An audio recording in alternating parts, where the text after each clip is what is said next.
Doctor, labour pain कैसा होता है? क्या मैं इतना दर्द सह पाऊंगी? मैं ट्रू लेबर पेन और फॉल्स लेबर पेन को कैसे आइडेंटिफाई करूंगी? मेरा वाटर ब्रेकेज हो गया तो मैं हॉस्पिटल कब एडमिट होंगी? मेरी सारी रिपोर्ट्स तो हमेशा नॉर्मल बताई है आपने, तो मेरी डिलीवरी भी नॉर्मल हो जाएगी। मैडम, मेरा पहला बच्चा सीजर से हुआ है, तो क्या दूसरा भी सीजर से ही होगा? नॉर्मल नहीं करा सकते?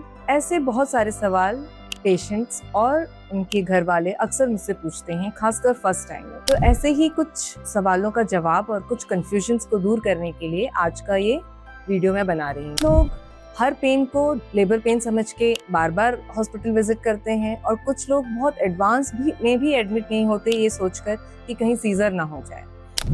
दोनों ही चीजों में आपके और आपके बच्चों को मुसीबत हो सकती है। इसीलिए मैं कुछ जानकारी देना चाहती हूँ जिससे आप समझें और आप घबराएं नहीं कि हॉस्पिटल में कब एडमिट होना चाहिए, आपको क्या करना चाहिए जिससे आपकी नॉर्मल डिलीवरी के चांसेस बढ़ सकें और आप दर्द सहने की या दर्द को कम करने की क्या डिफरेंट टेक्निक्स हैं जिससे आपको नॉर्मल लेबर में हेल्प मिले। नमस्कार, मैं doctor Rajni Muglawat, obstetrician and gynaecologist. इस यूट्यूब चैनल के द्वारा मैं प्रेगनेंसी और वुमेन हेल्थ से जुड़ी सारी इम्पोर्टेंट इन्फॉर्मेशन आप तक सिंपल लैंग्वेज और साइंटिफिक लैंग्वेज में पहुंचाना चाहते हैं। सबसे पहले हम ये समझते हैं कि ट्रू लेबर पेन्स क्या होते हैं। ट्रू लेबर पेन्स हमें आखिरी में, थर्ड ट्राइमेस्टर के आखिरी में, यानी जब 37 to 42 वीक्स के बीच में शुरू होते हैं। ये रिदमिक होते हैं और ये साथ में इनकी इंटेंसिटी बढ़ती जाती है और इनका ड्यूरेशन कम होते जाता है। मतलब दो कॉन्ट्रैक्शंस के बीच का अंतर पहले ये हो सकता है 10 मिनट 15 मिनट से शुरू हो, पर ये धीरे धीरे 5 मिनट्स तक भी आ जाएगा। और पहले ये कॉन्ट्रैक्शन हो सकता है 5 सेकेंड्स 10 सेकेंड्स के लिए हो, लेकिन ये धीरे बढ़ते 45 सेकेंड्स to 1 मिनट तक भी जाएगा। बट फॉल्स लेबर पेन एक इरेगुलर कॉन्ट्रैक्शन होता है जिसके बीच में कोई रिदम नहीं होता है और आपको एक अगर डिस्कम्फर्ट कर रहा है तो अगर आप पानी पिएंगे, हाइड्रेशन मेंटेन कर लेंगे, अपनी पोजीशन बदल लेंगे या सिंपल पेन किलर ले लेंगे, रेस्ट कर लेंगे। फिर third point, true labour pains में क्योंकि पेन के साथ सर्वाइकल डायलेटेशन हो रहा होता है, इसीलिए वो हमेशा कमर दर्द के, जैसे कई मरीज बोलते हैं कमर से दर्द से कमर फट रही है, तो वो हमेशा कमर से शुरू होती है और बैक आगे पेट में और थाइस तक जाती है। जबकि फॉल्स लेबर पेन जनरली आपके आगे एब्डोमेन में ही कॉन्ट्रैक्शन होगा, तो उससे वो चला जाएगा। हर पेट दर्द लेबर पेन नहीं होता। लेबर पेन एक यूट्रस का रिदमिक कॉन्ट्रैक्शंस है जिससे वो बर्थ कैनाल को ओपन करता है और बेबी बर्थ कैनाल के थ्रू आगे बढ़ता है ताकि वो दुनिया में आ सके। तो एक तरीके से लेबर पेन्स ये सिग्नल है कि अब बेबी दुनिया में आने वाला है और वो पूरा बन चुका है।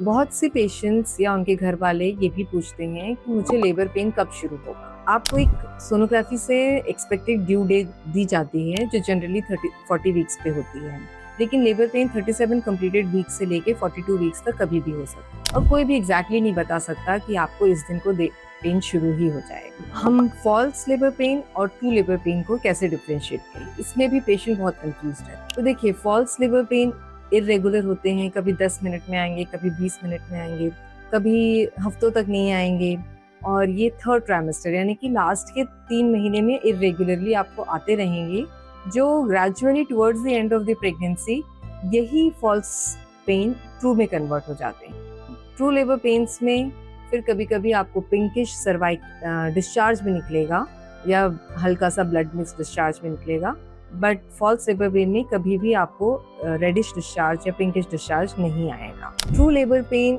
बैकएक से शुरू होता है, पीरियड क्रैम्प्स जैसा, और वो आगे की ओर आपके लोअर एब्डोमेन में और एब्डोमेन में एक्सटेंड होता है। फिर ट्रू लेबर पेन एक वेव की तरह कॉन्ट्रैक्शंस में आता है, फिर रिलैक्स होता है, कॉन्ट्रैक्शंस में आता है, फिर रिलैक्स होता है। इनिशियली हो सकता है ये 15 मिनट्स 20 मिनट्स में आए, फिर धीरे धीरे इसकी इंटेंसिटी भी बढ़ती जाएगी और इसका ड्यूरेशन भी बढ़ती जाएगा। मतलब कि पहले अगर 10 मिनट में आ रही थी तो अब ये 5 मिनट तक में भी आने लगेगा, और अगर ये पहले से 10 सेकेंड लास्ट कर रहा था तो अभी 45 सेकेंड्स टू इवन 1 मिनट तक भी लास्ट कर। अगर आपकी फ्रीक्वेंसी 5 मिनट्स या पे आ रही है और 30-40 सेकेंड से ज़्यादा रह रही है तो आपको हॉस्पिटल तुरंत एडमिट होना चाहिए। लेबर के स्टेजेस क्या होते हैं? सबसे इम्पोर्टेंट बात कि लेबर एक ग्रेजुअल स्टेज वाइज प्रोसेस है। सबसे पहला स्टेज जिसमें सर्वाइकल ओपनिंग होती है, इसमें rhythmic true labour pains cervix को ओपन करते हैं यह सबसे लंबा स्टेज होता है, खासकर पहली प्रेगनेंसी में। Second stage, birth of the baby. जब सर्विक्स पूरा खुल जाता है तब स्टाफ और डॉक्टर आपको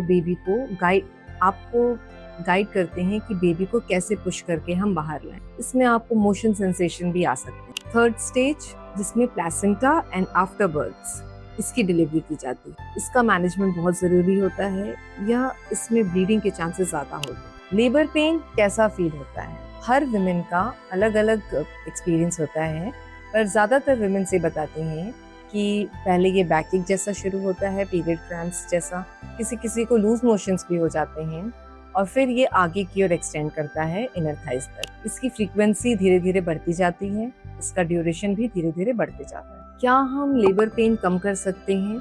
तो यस, हम लेबर पेन मैनेज कर सकते हैं by doing deep breathing exercises and walking and relaxation technique से।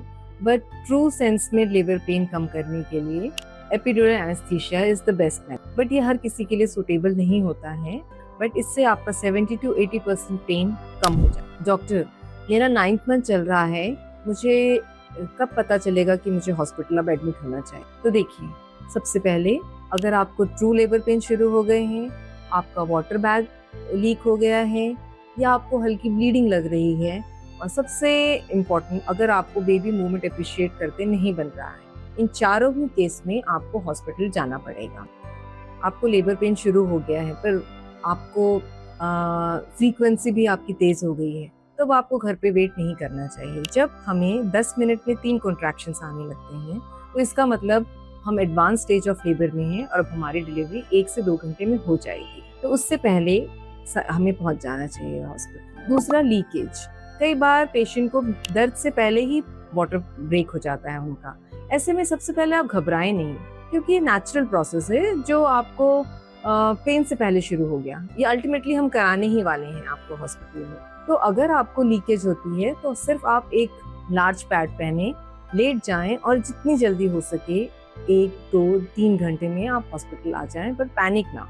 तीसरा, अगर आपको हल्की फुल्की ब्लीडिंग हो गई है, कभी कभी पेशेंट को एडवांस स्टेज में ब्लीडिंग हो जाती है, पर उनको पेन एहसास नहीं होता। फिर जब हम पीवी करते हैं तो पता चलता है कि पेशेंट भी एक्टिव लेबर में है। कई बार पेशेंट 3, 4, 5 सेंटीमीटर में डायलेटेड और उनका ब्लीडिंग हो चुकी होती है, तो ऐसे में भी आपको एडमिट होना है। पर ये भी कोई घबराने की बात नहीं है, नेचुरल प्रोसेस। लेकिन fourth and little bit dangerous point is fetal movement. अगर आपको फीटल मूवमेंट अच्छे से पता चल रहा था और अब आप अप्रिशिएट नहीं कर पा रहे हैं, तो आपको बिल्कुल भी इंतजार नहीं करना है, आपको तुरंत इमीडिएटली हॉस्पिटल में जाना है। नॉर्मल डिलीवरी के चांसेस कैसे बढ़ाए जा सकते हैं? ये 4 चीजों पे डिपेंड करता है मोस्टली। फर्स्ट, पैसेज, यानी मदर का बर्थ कैनाल कैसा है। पैसेंजर, यानी कि बेबी कितना हेल्दी है, कितना वेट का है। थर्ड, पावर, यानी आपको ट्रू पेन्स आपके कितने पावरफुल हैं। And fourth P is psyche of the patient, patient mentally कितना प्रिपेयर्ड है। इन सब चीजों के लिए हम आखिरी में नहीं, हमें 9 महीने ही मेहनत करते। सबसे पहले आपको पॉजिटिव माइंडसेट रखना पड़ेगा, डाउटफुल नहीं रहना पड़ेगा, और ये एक ऐसा पेन है जिसका आउटकम पॉजिटिव आता है। और साथ में हम इतने अच्छे एरा में हैं कि पेनलेस डिलीवरी जैसे भी एक चीज होती है जिससे हम आपके पेन को मिनिमाइज कर सकते। दूसरा, पैसेज, बर्थ कैनाल, ये तो नॉन मॉडिफाइबल है, आपकी हाइट पे डिपेंड करता है। अगर आपकी हाइट एवरेज या लंबी है तो आपकी नॉर्मल डिलीवरी के चांसेस अच्छे हैं। दूसरा, पैसेंजर, यानी बेबी वेट। आपको कई बार देखा है मैंने कि लोग प्रेगनेंसी में बहुत ओवर डाइट करते हैं, बहुत ओवर रेस्ट करते हैं, फिर मिसमैच, अगर आपका बर्थ कैनाल अच्छा भी है बट बेबी वेट इतना ज्यादा हो जाता है कि वो कई बार बीच में अटक जाता है, जो सबसे बुरी स्थिति होती है। तो हमें ये कोशिश करना चाहिए कि हमारा और हमारे बच्चे का एक एवरेज वेट गेन हो, ताकि बेबी आराम से 6, 7, 8 घंटे में डिलीवर हो। तीसरा, पावर। यूट्राइन, कई बार यूट्रस इरिटेबल होता है या उसका कॉन्ट्रैक्शंस अच्छे नहीं होते हैं, तो ये तो आजकल बहुत सारी अच्छी एडवांस मेडिसिन्स हैं जिससे हम उसके कॉन्ट्रैक्शंस को रेगुलेट करके पेशेंट को हेल्प कर सकते हैं कि वो डिलीवर हो जाए normal. Normal labour pain bearing capacity and patience का गेम है, इसीलिए हमें हॉस्पिटल एडमिट होते ही ये नहीं सोचना चाहिए कि अब तुरंत ही डिलीवरी होने वाली है। ऐसा नहीं होता है, कई बार डिलीवरी में 24 आवर्स भी लग जाते हैं। दूसरा, पेन, इसमें पेन तो होता है जो धीरे धीरे हम बढ़ाते ही है। तो आजकल आप चाहें तो पेनलेस डिलीवरी पर भी जा सकते हैं, जिसमें पीठ पे एक छोटी सी सुई लगाई जाती है, एक कैनुला डाला जाता है और जैसे जैसे आपका पेन बढ़ता है उसको टॉप अप किया जा सकता है। बट ये सिर्फ 70 to 80% ही पेन कम करता है और इसे एक्टिव स्टेज में ही लगा सकते हैं। हर पेशेंट की डिलीवरी नॉर्मल हो सकती है? इसका आंसर तो नहीं है, नो। कुछ केसेस, जैसे अगर आपकी अनकॉम्प्लिकेटेड प्रेगनेंसी है, आपका बच्चा सीधा है, आपकी एवरेज वेट गेन किया है आपने, आप एक्टिव रहे हो, तो आपके चांसेस काफ़ी अच्छे हैं कि आपकी नॉर्मल डिलीवरी हो जाए। But still it is close to 72.5%। 100% उसमें भी नहीं होता, क्योंकि कई बार लेबर के दौरान किसी भी वजह से बेबी की हार्ट बीट ऊपर नीचे हो जाती है, या बेबी अपने पोजीशन बदल लेता है, या एडवांस नीचे नहीं जा पाता है, तो फिर अरेस्ट ऑफ लेबर जिसे कहते हैं, तो फिर हमें सीजर करना पड़ता है। और अगर आपकी कॉम्प्लिकेटेड प्रेगनेंसी रही है, आपका बच्चा आड़ा है, आपका बच्चा उल्टा है, या आपको कोई एक्टिव जेनेटल इन्फेक्शन है, या पानी बहुत कम हो गया है, या बेबी वेट बहुत ज़्यादा है, आपने वेट बहुत ज़्यादा कहीं कर लिया है, या कॉम्प्लिकेटेड मेडिकल कंडीशन जैसे पुअरली कंट्रोल डायबिटीज़ है, ब्लड प्रेशर है, थायराइड है, तो इसमें आपको अपने क्लिनिशियन पे टोटली फेथ करना चाहिए। वो उस जजमेंट के अनुसार कोशिश करेगा कि बेस्ट आपके लिए क्या पॉसिबल है, क्योंकि अल्टीमेटली हमें हेल्दी मदर और हेल्दी बेबी चाहिए। ये क्लिनिशियन का भी एम है और आपका भी एम। आज की वीडियो में सिर्फ 5 बातें याद है। हर पेन लेबर पेन नहीं होता। ट्रू लेबर पेन धीरे धीरे बढ़ते जाता है और स्ट्रॉन्ग होते जाता है। फीटल मूवमेंट यानी बच्चे का मूवमेंट ना फील होना एक ट्रू इमरजेंसी है। Regular pregnancy checkups and lifestyle modification से आप अपने नॉर्मल डिलीवरी के चांसेस बढ़ा सकते हैं। एंड डर नहीं, बल्कि सही इंफॉर्मेशन सबसे बड़ी प्रिपरेशन है। अगर आप प्रेग्नेंट हैं या आपके घर में कोई प्रेग्नेंट है, तो आप इस वीडियो को ज़रूर देखें। इसी तरह प्रेगनेंसी और वुमेन हेल्थ से जुड़ी हुई सारी इन्फॉर्मेशन के लिए मेरा चैनल ज़रूर सब्सक्राइब करें। अगर आपका कोई सवाल है तो कमेंट में ज़रूर डालिए। हम अगली वीडियो में उन सारे सवालों का जवाब देने की पूरी कोशिश करेंगे। Thank you.